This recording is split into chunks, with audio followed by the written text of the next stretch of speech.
Hi అండి. So, ఈరోజు current అఫైర్స్‌లో భాగంగా కొన్ని ఆర్టికల్స్ చూద్దాం. ఓకేనా? ముందుగా ఛానల్‌ని అయితే సబ్స్క్రైబ్ చేసుకోండి. ఓకేనా? మంచి కంటెంట్ ఇవ్వడానికైతే ట్రై చేస్తాను. సో, చాలా ఛానల్స్ అయితే ఉన్నాయండి. మనకి టార్గెట్ అనేది 100+ ప్రిలిమ్స్. ఓకేనా? లాస్ట్‌లో ఫుల్ రివిజన్ ట్రాక్ అయితే చేద్దాము. ఓకేనా? సో, మీరు ఎటువంటి కష్టపడాల్సిన అవసరం అయితే ఉండదండి ఇక్కడ. జస్ట్ మీరు మార్నింగ్ ఒక హాఫ్ అన్ అవర్, ఈవినింగ్ ఒక హాఫ్ అన్ అవర్, మధ్యాహ్నం ఒక హాఫ్ అన్ అవర్ చూసుకుంటే అలా సరిపోతుంది అనమాట. జస్ట్ ఆర్టికల్స్ ఏవైతే డిస్కస్ చేసామో ప్రిలిమ్స్లో భాగంగా. ప్రిలిమ్స్లో భాగంగా మనం కరెంట్ అఫైర్స్ అయితే చేస్తున్నాము. అలాగే ఇండియన్ హిస్టరీ కూడా స్టార్ట్ చేసాం. మౌర్య సామ్రాజ్యం వరకు అయితే డిస్కషన్ అయితే జరిగిందండి. ఓకేనా? ఒకసారి అది కూడా చూడండి. త్వరలో మనం జాగ్రఫీ కూడా స్టార్ట్ చేద్దాం సెషన్స్. ఓకేనా? టోటల్గా అంతా ఏమి మనం చదవమండి. స్మార్ట్గా మనం ప్రిపరేషన్ అనేది కొనసాగిస్తామన్నమాట ఇక్కడ. ఓకేనా? మీరు ప్రిలిమ్స్ ఎగ్జామ్ రాసిన తర్వాత వచ్చి చూసుకోండి. ఓకేనా? తర్వాత మనం డిస్కషన్ అనేది చేద్దాం. ఓకేనా? అట్లీస్ట్ మనకి కిందిసారి పేపర్ చూసాం, చాలా టఫ్గా ఉంది. 20 మార్క్స్ కట్ ఆఫ్గా ఉందన్నమాట. అటువంటి సిచ్యువేషన్లో కూడా మనం 50 మార్కులు కూడా మనం తెచ్చుకోవచ్చు. అలా మనం ప్రిపరేషన్ అనేది ఇక్కడ కొనసాగిస్తామండి. ఓకేనా? ముందుగా ఛానల్ అయితే సబ్స్క్రైబ్ చేసుకోండి. ఓకేనా? ఎవరైతే ఇంతవరకు సబ్స్క్రైబ్ చేసుకున్నారో వాళ్ళకి ధన్యవాదాలండి. ఓకేనా? వీలైతే షేర్ చేయండి. ఓకేనా? లైక్ చేయండి. అప్పుడే మనం 500 సబ్స్క్రైబర్స్ అయితే రీచ్ అయితే మన ఆన్లైన్లో కూడా రావచ్చు అనమాట. లైవ్లోకి వచ్చి మీకు ఏ డౌట్స్ ఉన్నా సెషన్స్ అనేవి మనం కండక్ట్ చేయడానికి వీలుగా ఉంటుందండి. ఓకేనా? ముందుగా సబ్స్క్రిప్షన్ అయితే చేసుకోండి. ఓకేనా? లైక్ కూడా చేయండి. ఈరోజు ఆర్టికల్స్లోకి వెళ్దాం. First article. మనకు తెలుసు, మన దేశ రాజధాని అయినటువంటి ఢిల్లీ ఏమైందంటే చాలా నగర పూరితమైనటువంటి కాలుష్య నగరంగా తయారైంది. దాదాపుగా ఇప్పుడు ఏంటంటే పర్టిక్యులేట్ మ్యాటర్స్ PM 2.5 అవ్వచ్చు, పర్టిక్యులేట్ మ్యాటర్స్ PM 10 అవ్వచ్చు. ఇవి గాలిలో ఉండేటటువంటి శాతం అనేది చాలా ఎక్కువగా ఉన్నాయి అన్నమాట. కారణం ఏంటంటే అక్కడ ఉండేటటువంటి పొల్యూషన్. వాహనాల ద్వారా వచ్చేటటువంటి పొల్యూషన్ అనేది ఒక మేజర్ ఫ్యాక్టర్ అండి. అలాగే రెండో ఫ్యాక్టర్ ఏంటంటే పంజాబ్, హర్యానా రాష్ట్రంలో ఏంటంటే వ్యవసాయం చేస్తారు. వ్యవసాయం చేసిన తర్వాత వరి, గోధుమలు వాటిని ఏం చేస్తారంటే పంట ఎక్కడైతే పండిస్తారో అక్కడే వాళ్ళు ఏం చేస్తారంటే కాల్చి వేస్తారండి. కాల్చి వేయడం వల్ల ఏమవుతుందంటే మనకి అక్కడ కూడా ఇక్కడ ఇంపార్టెంట్ పాయింట్ అంటే కాల్చడం వల్ల మనకి గాలిలోనికి CO2, CO ఈ రెండు ఎక్కువగా రిలీజ్ అవుతాయి అన్నమాట. దానివల్ల కూడా మనకి ఆ గాలి మొత్తం మన ఢిల్లీ మీదకి రావడం వల్ల అది కూడా ఒక కారణం అనేది అవుతుంది. అది మనం నివారించలేం. సుప్రీంకోర్ట్స్లో కూడా చాలా కేసెస్ అయితే నడుస్తున్నాయి. మన చేతిలో ఉన్నది ఏంటంటే కాలుష్యం తగ్గించగలం. ఏవైతే ఇప్పుడు ఉన్నటువంటి శిలాజ ఇంధనాలు, పెట్రోల్, డీజిల్ అయితే వాడుతున్నాం కదా బైక్స్లో, వాటిని మనం తగ్గించవచ్చు. అందులో భాగంగానే ఢిల్లీ మన దేశ రాజధానిలో మనం ఏం చేస్తామంటే ఒక పాలసీని అయితే తీసుకొస్తున్నారండి వీళ్ళు. ప్రత్యేక EV పాలసీ. దీనికి ఏంటంటే దశల వారీగా మనం కాలుష్యాన్ని తగ్గించుకుంటూ వెళ్ళాలండి. ఒకేసారి అవ్వదు కదా. ఇక్కడ చూసుకుంటే మనం 2027 అంటే నెక్స్ట్ ఇయర్ ఏం చేస్తామంటే మనం ఆటోలకి త్రిచక్ర వాహనాలు అంటాం. ఆటోలన్నీ కూడా మనం ఏం చేస్తామంటే ఇక్కడ ఎలక్ట్రిక్ వాహనాలను ప్రవేశపెడతాం 2027. ఆ తర్వాత వచ్చే సంవత్సరం ఏం చేస్తామంటే 2028 బైకులకు ప్రవేశపెడతాం. ఓన్లీ ఎలక్ట్రిక్ వెహికల్స్ మాత్రమే రిజిస్ట్రేషన్ అనేది జరుగుతుంది. ఓకేనా?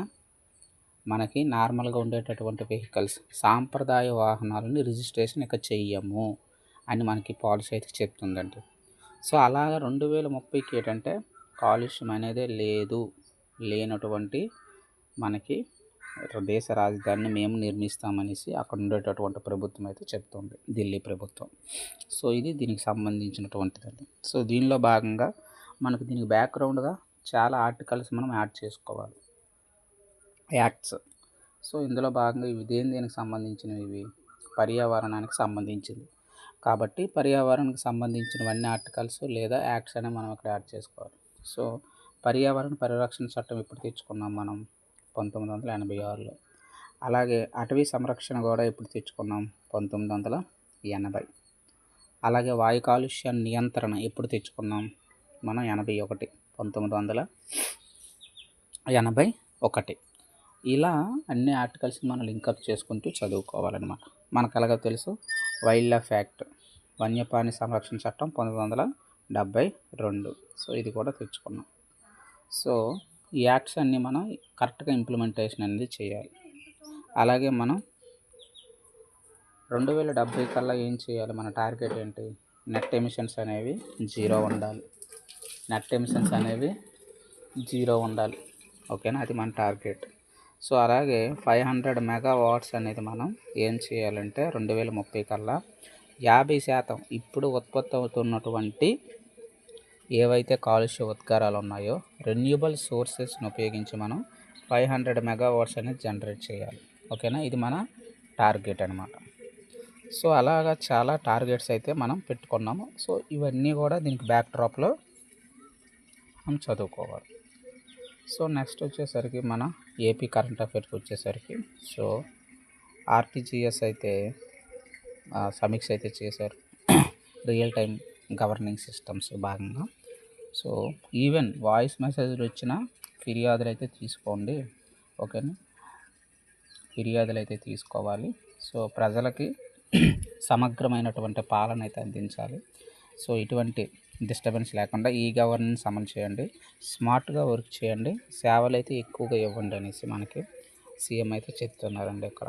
సో అలాగే ఇందులో భాగంగా ఏంటంటే వచ్చే నవంబర్లో మనం ఏం చేస్తామంటే పార్ట్నర్షిప్ భాగస్వామ్య సదస్సు అయితే నిర్వహిద్దాము. అలాగే నాలెడ్జ్ షేరింగ్పై ఒకసారి దృష్టి సారించండి, ఇప్పుడు ఉండేటటువంటి టెక్నాలజీస్ని అడాప్ట్ చేసుకోండి అనేసి చెప్తున్నారు. సో ఇందులో భాగంగానే సిఏఐ గ్లోబల్ లీడర్షిప్ సెంటర్ని కూడా ఏర్పాటు చేయండి అనేసి చెప్తున్నారనమాట. దానికి కొంత అమౌంట్స్ అనే ఫండ్స్ కూడా రిలీజ్ చేస్తాను, రెడీగా ఉన్నాం అని చెప్తున్నారు. సో ఇందులో టెక్నాలజీలో భాగంగా మనం ఏం చేయాలి? సో క్యాపిటల్ అయినటువంటి అమరావతిలో మనం ఆల్రెడీ క్వాంటమ్ వ్యాలీ అనేది స్టార్ట్ చేసాం. సో ఈ క్వాంటమ్ వ్యాలీలో భాగంగానే చాలా సంస్థలు అయితే మనకి ఇక్కడికి వచ్చి పెట్టుబడులు అయితే పెడుతున్నాయి అన్నమాట. సో దీన్ని బ్యాక్ డ్రాప్ మనం దాన్ని చదువుకోవాలి. సో నెక్స్ట్ ఆర్టికల్ వచ్చేసరికి రామాయపట్నం అలాగే మచిలీపట్నం. ఓకేనండి. రామాయపట్నం ఎక్కడ ఉంది? మనకి ప్రకాశం జిల్లాలో ఉంది. అదే మనకి మచిలీపట్నం అయితే ఎక్కడ ఉంది? కృష్ణా జిల్లాలో ఉంది. సో ఈ రెండు పోర్టుల యొక్క పరిధిని అయితే తగ్గించామన్నమాట. ఎందుకు తగ్గించామంటే రీసెంట్గా మనం ఏం చేసామంటే ఇండియన్ పోర్ట్ చట్టం తీసుకొచ్చారు 2025. సో అందులో భాగంగా ఏమైందంటే జిఐఎస్ ఉపగ్రహ ఇన్ఫర్మేషన్ సిస్టమ్ అన్నమాట ఇది. దీన్ని యూజ్ చేసి ఏం చేసామంటే యాక్యురేట్గా మనం మొత్తం తీరరేఖ ప్రాంతాన్ని మనం ఉపగ్రహాల ద్వారా చిత్రీకరించామన్నమాట, స్టోర్ చేసాం. సో అప్డేటెడ్గా టోటల్ మనకు తీరరేఖ ప్రాంతం అనేది అప్డేట్ అయింది. సో అందులో భాగంగా ఇవి కూడా దానికి తగ్గట్టుగా మనం మార్చుకున్నాం అన్నమాట. ఓకేనండి. అందుకే పరిధిని తగ్గించాం. సో ప్రస్తుతం మన ఆంధ్రప్రదేశ్ యొక్క తీరరేఖ ఎంత అంటే 1053. సో పెరిగింది 974 మామూలుగా. సో అకార్డింగ్ టు రీసెంట్గా మార్చిన సరిహద్దుల ప్రకారం అయితే 1053 అని చెప్పాలన్నమాట. నార్మల్గా అయితే 974 కిలోమీటర్లని మనం చెప్పుకోవాలి. సో మరి స్టేట్లో దేశంలో చూసుకుంటే పరిస్థితి ఏంది? టోటల్గా మనకి 11,098.81. ఓకేనండి. సో ఇన్ని కిలోమీటర్లో మనకి తీరరేఖం అనేది ఉంది అప్డేటెడ్ది. సో అందులో మొదటి 3 వచ్చేసరికి మనం ఇప్పుడు కూడా మనం 3వ స్థానంలోనే ఉన్నాము. మొదటి స్థానంలో గుజరాత్ ఉంది. ఓకేనండి. మొదటి స్థానంలో గుజరాత్, 2వ స్థానంలో తమిళనాడు, 3వ స్థానంలో ఆంధ్రప్రదేశ్. సో ఇది దీనికి బ్యాక్ డ్రాప్లో చదువుకోవాలి. ఓకేనండి. సో ఛానల్ని అయితే సబ్స్క్రైబ్ అయితే చేయండి. ఓకేనా? సో లైక్ చేయండి, షేర్ చేయండి. ఓకేనా? మంచి కంటెంట్ ఇవ్వడానికి అయితే ట్రై చేస్తాను. ఓకేనా? సో ఇలా ఈ బ్యాక్ డ్రాప్లో మనం అన్నీ చదువుకోవాలి. సో నెక్స్ట్ వచ్చేసరికి ఈరోజు ఏంటంటే ద్రౌపది ముర్ము గారు, మన రాష్ట్రపతి అయినటువంటి ద్రౌపది ముర్ము గారు కేంద్రీయ గిరిజన విశ్వవిద్యాలయం తొలి స్నాతకోత్సవం భాగంగా ఎవరైతే విద్యను అభ్యసించారో కంప్లీట్ చేసుకున్నారో వాళ్ళకి పట్టాలు ఇవ్వడానికి వస్తున్నారనమాట. దాదాపు 373 మందికి పట్టాలు ఇవ్వడానికి వస్తున్నారు. సో ఎవరైతే 2020-21 సంవత్సరం నుంచి 2025-26 సంవత్సరానికి కంప్లీట్ చేసుకున్నారో వాళ్ళకి గోల్డ్ మెడల్స్ అనేవి బాగా ఎవరైతే ఇంకా ఉత్తమ ప్రతిభ కనబరిచారో వాళ్ళకి గోల్డ్ మెడల్స్ కూడా ఇస్తారనమాట. డిగ్రీ ప్రధానోత్సవంతో పాటు గోల్డ్ మెడల్స్ కూడా మనకి ఇస్తారు. సో ఇది మనం బ్యాక్డ్రాప్లో చదువుకోవాలన్నమాట.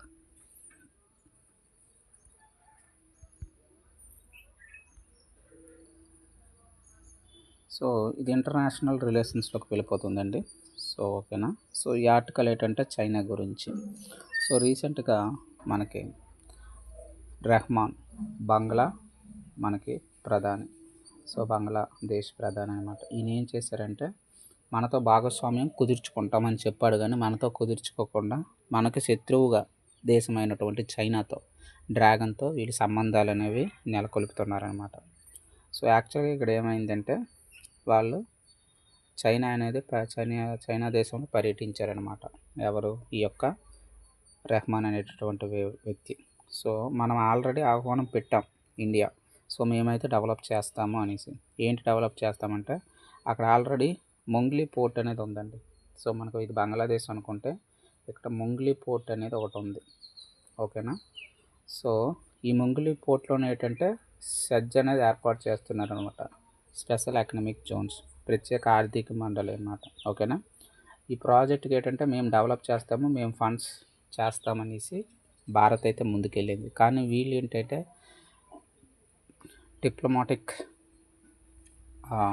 డిప్లొమాటిక్స్లో భాగంగా, దౌత్య సంబంధాల్లో భాగంగా వీళ్ళు ఏం చేశారంటే మనలో కాదని చైనాని ఆహ్వానించారనమాట. సో ఎందుకు మనం ఇక్కడ ఆందోళన చెందాల్సి వచ్చిందంటే మనకి చిట్టగాంగ్, ఓకేనా.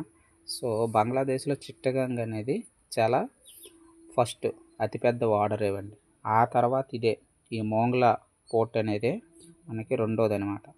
సో ఇది ఏంటంటే ఇది దగ్గరగా ఉందన్నమాట. మన కోల్కత్తా అనుకుంటే ఇది మన బంగ్లాదేశ్ అనుకుంటే దీనికి దగ్గరలోనే కోల్కత్తా ఉందండి. అంటే ఈ రెండు కూడా బార్డర్స్లో ఉన్నాయి. మన బార్డర్ ఏంటి? కోల్కతాకి దగ్గరలో ఈ మోంగ్లా పోర్ట్ అనేది ఉందన్నమాట. ఇక్కడ సెజ్ అనేది వీళ్ళు డెవలప్ చేస్తున్నారు. మనమైతే ముందుకు వచ్చాం, కానీ వీళ్ళు ఏం చేశారంటే చైనా వాళ్ళకి అవకాశం ఇచ్చారనమాట. సో ఇది ఏంటంటే బెల్ట్ అండ్ రోడ్ ఇనిషియేటివ్లో భాగంగా ఇది వాళ్ళు అనేది చుట్టుపక్కల దేశాలన్నింటినీ ఆక్రమించుకొని వాళ్ళ మీద గుత్తాధిపత్యాన్ని చలాయించడానికి డ్రాగన్ వేసినటువంటి ఒక ఆర్థిక ఎత్తుగడ అనమాట ఇది. సో ఇందులో